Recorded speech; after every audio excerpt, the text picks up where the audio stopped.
Okay, હવે મને Pritesh, this is our white board.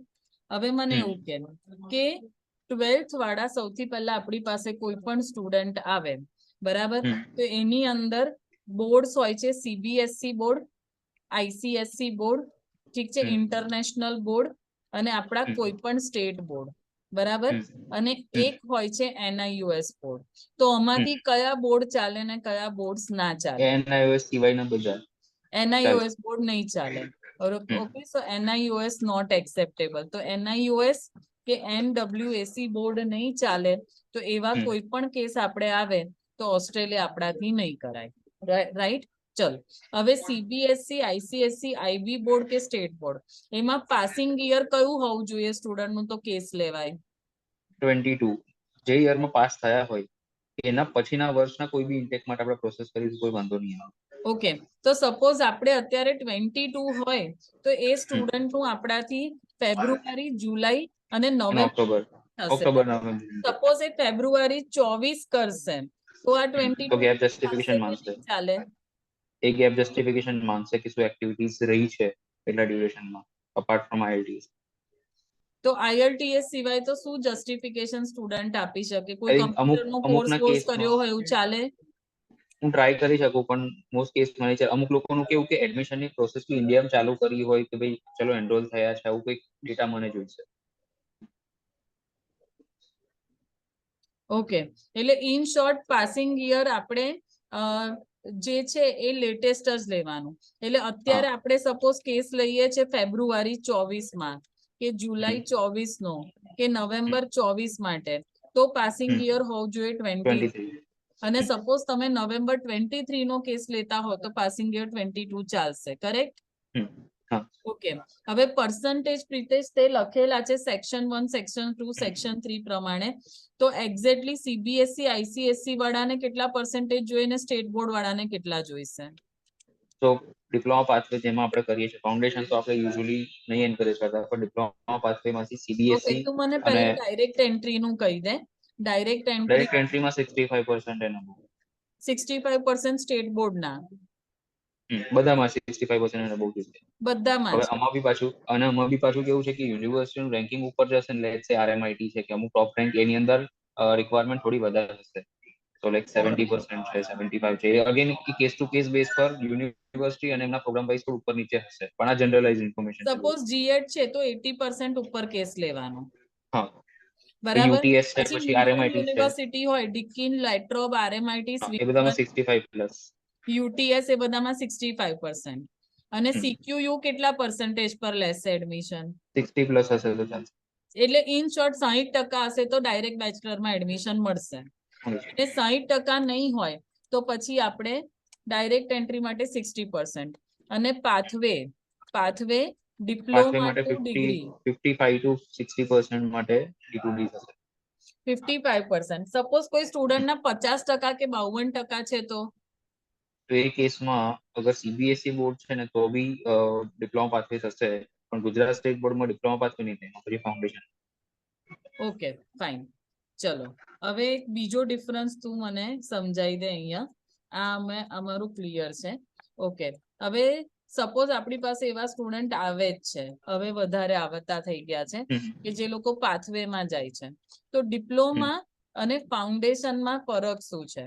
તો ડિપ્લોમા એટલે તમે 2 years નું ડિપ્લોમા કરો, એના પછી ના, 1 year ડિપ્લોમા 1 year જ છે. કોઈ બી પાથવેમાં ફર્સ્ટ યર કોમન જ હશે. પણ આ ડિપ્લોમા પછી પણ આ વર્ષ પછી તમને ડિગ્રીના સીધા સેકન્ડ યરમાં એન્ટ્રી મળશે. સેકન્ડ યર ડિગ્રીમાં એડમિશન મળે. તો ટોટલ ડ્યુરેશન સેમ રહેશે. ઓકે, એટલે ડિગ્રી ત્યાં 3 વર્ષની પણ છે અને 4 વર્ષની પણ છે, એટલે ડ્યુરેશન ઇક્વલ થઈ જશે આમાં. અને ફાઉન્ડેશન પ્રોગ્રામ કેટલા વર્ષનો છે? 1 year નો ફાઉન્ડેશન હોય, પણ એ ડિગ્રીના સિવાય એક એક્સ્ટ્રા વર્ષ આપણે પ્રી હેલ્થ કેનેડા જેવું પ્લસ ડિગ્રી. એટલે આની અંદર જે છે તમારે 1 year એક્સ્ટ્રા થશે. ઓકે, સમજ પડી ડિપ્લોમા અને ફાઉન્ડેશન નો ફરક? ડિપ્લોમામાં જે સ્ટુડન્ટ જાય ને એમના એટલીસ્ટ 55% હોવા જોઈએ તો ડિપ્લોમામાં એડમિશન મળે. તો તો ડિપ્લોમા કરશે ને તો એમને ડિગ્રીના ડાયરેક્ટ સેકન્ડ યરમાં એડમિશન મળશે. એટલે સપોઝ કોઈ નોર્મલ વ્યક્તિ ડિગ્રી કરશે 3 વર્ષની, તો ડિપ્લોમા ટુ ડિગ્રી પણ 3 જ વર્ષમાં પૂરી થશે, એને 1 યર એક્સ્ટ્રા નહીં થાય. પણ કોઈના બહુ જ પર્સન્ટેજ ઓછા છે, 45, 50 છે, 48% છે, તો એને ફાઉન્ડેશન આવશે, જેમાં 1 યર આખું ફાઉન્ડેશન કરવાનું પછી ડિગ્રી કરવાની, એટલે એને 1 વર્ષ એક્સ્ટ્રા થઈ જશે ઓછા પર્સન્ટેજ ને લીધે. હા, ના વચ્ચે ડિપ્લોમા નહીં આવે, રાઈટ પ્રિતેશ? ફાઉન્ડેશન પછી ડાયરેક્ટ ડિગ્રી, રાઈટ? ના, ડિગ્રી હશે. હવે આમાં પર્સન્ટેજ કેલ્ક્યુલેશન જે તમે કરશો એ નીચે ટોટલ આપ્યું એ પ્રમાણે નહીં કરવાનું.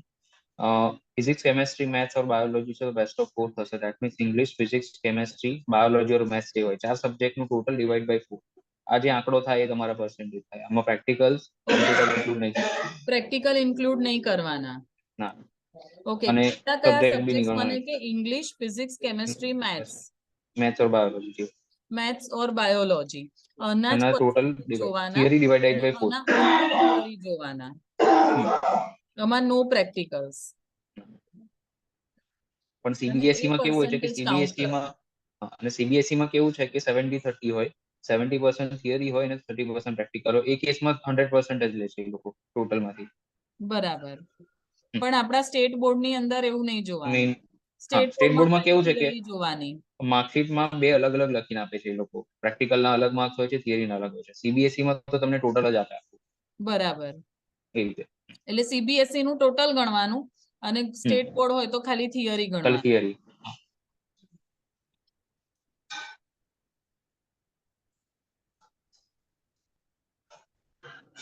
કરેક્ટ.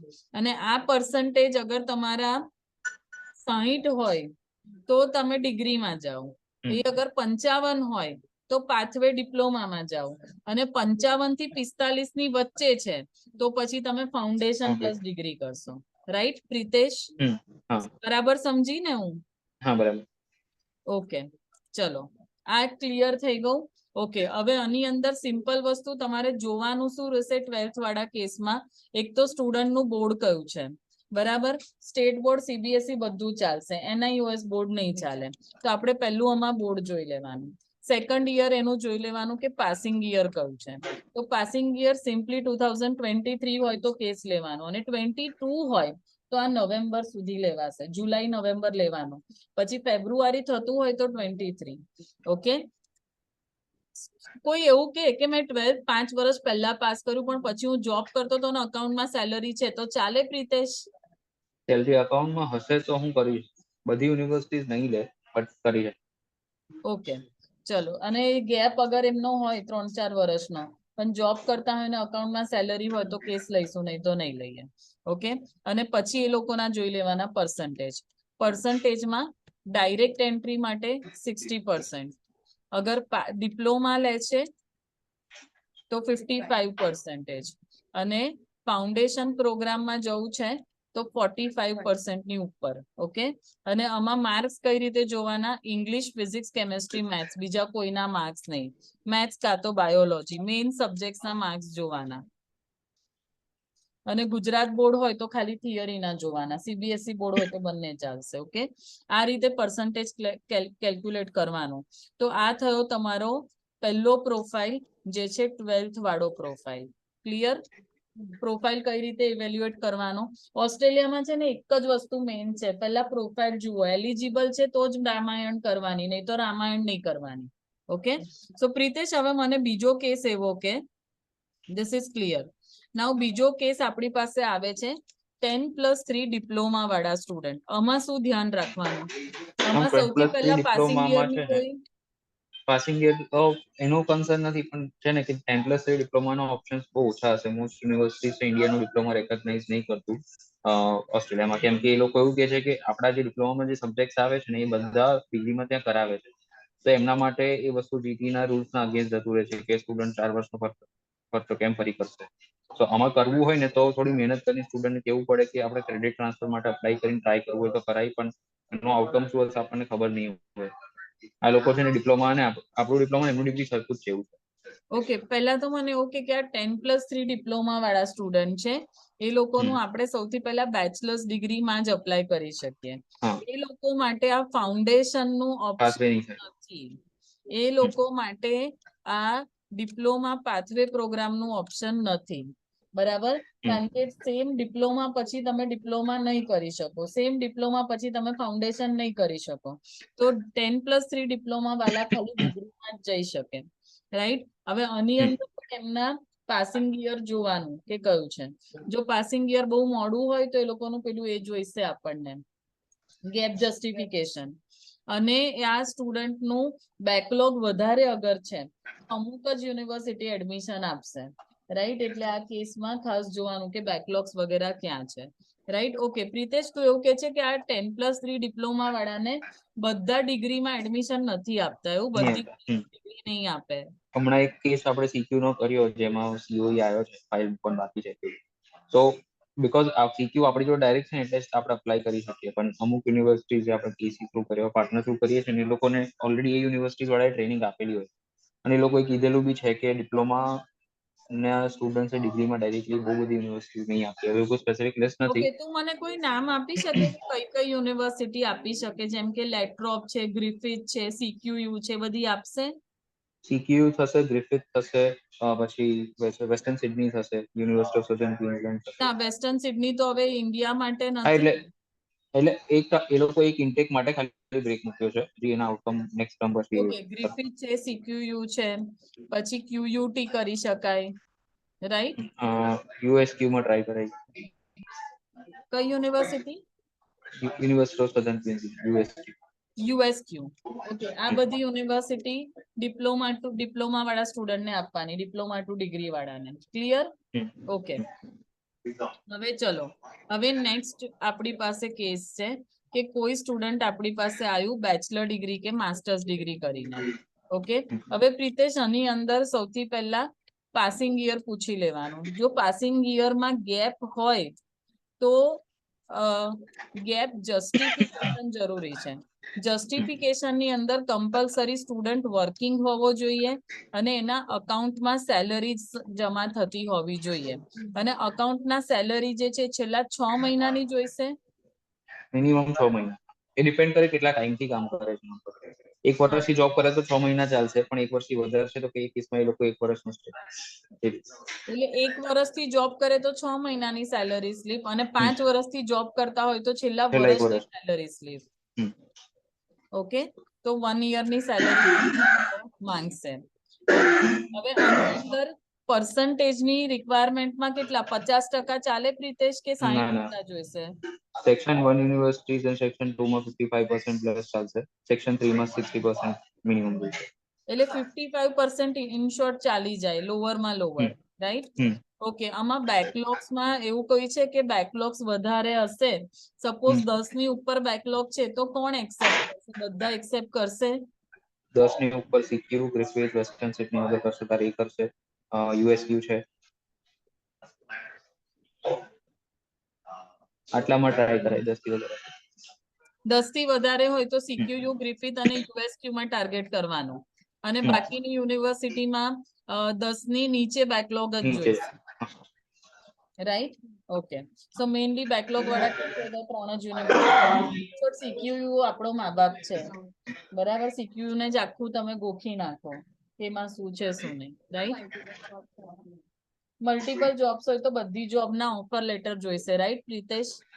જે જોબ પહેલા કરીને છોડી દીધી છે, એક્સપિરિયન્સ લેટર વ્યવસ્થિત જોઈશે. જે જોબ છોડી દીધી છે એનો એક્સપિરિયન્સ લેટર, જે રનિંગ છે એનો અપોઇન્ટમેન્ટ લેટર. જે જોબ ઓલરેડી છોડી દીધી હશે પાસ્ટમાં એમના એક્સપિરિયન્સ લેટર જોઈશે. ઓકે, જે પાસ્ટમાં જોબ છોડી દીધી છે એમના એક્સપિરિયન્સ લેટર જોઈશે, જે નવી જોબ છે એનો ઓફર લેટર ચાલે, સેલરી સ્લિપ ચાલે. ઓકે, હા, અકાઉન્ટમાં સેલરી. એના સિવાય પ્રિતેશ પ્રોફાઇલ ને લઈને બીજું કશું છે જે આ લોકોએ ધ્યાનમાં રાખવા જેવું છે before taking the case? Main વસ્તુ તો ગેપ છે એકચ્યુઅલી. જે વર્ષમાં પાસ થયા છે ને, સેમ અહીંયા આગળ રૂલ આપે 12th વાળો, જે યરમાં પાસ થયા છે ને પછીના વર્ષનો આખો કોઈ બી ઇન્ટેક લઈ લો ત્યાં સુધી કોઈ ચાલશે, સ્ટુડન્ટ અગર કઈ નથી તો. પ્રિતેશ એવો હોય કે 2022 પાસ આઉટ કર્યું છે અને મારે જવું છે ફેબ્રુઆરી 24 માં, તો મેડમ હું એવું બતાવી દઉં કે મેં કોમ્પ્યુટરના કોઈ કોર્સિસ કર્યા છે, ના, કમ્પ્યુટર એમાં અત્યારે મોસ્ટ યુનિવર્સિટી શું એડવાઇસ કરે છે, ઓર જીટી ની ટીમ જો એડવાઇસ કરે છે કે અત્યાર સુધી અગર કઈ નહીં કર્યું વાંધો નહીં, પણ હવેથી જોબ ચાલુ કરો, જ્યાં સુધી ફાઇલની પ્રોસેસ કરે ત્યાં સુધી ખાતામાં સેલરી આવી ગઈ. અને જ્યારે ફાઇલ મૂકીશું ત્યારે વર્કિંગ બતાવવાનું, અચ્છા, એ રીતે કરવાનું. હવે કઈ નથી કરતા તો વાંધો નહીં, પણ હવે જોબ ચાલુ કરો ને ચાલુ અકાઉન્ટમાં કરવાનું. જમા કરાવડાવો. હા હા ઓકે ઓકે, બરાબર, ઠીક છે, વાંધો નહીં. ચલો Pritesh, thank you. Okay, bye. Okay.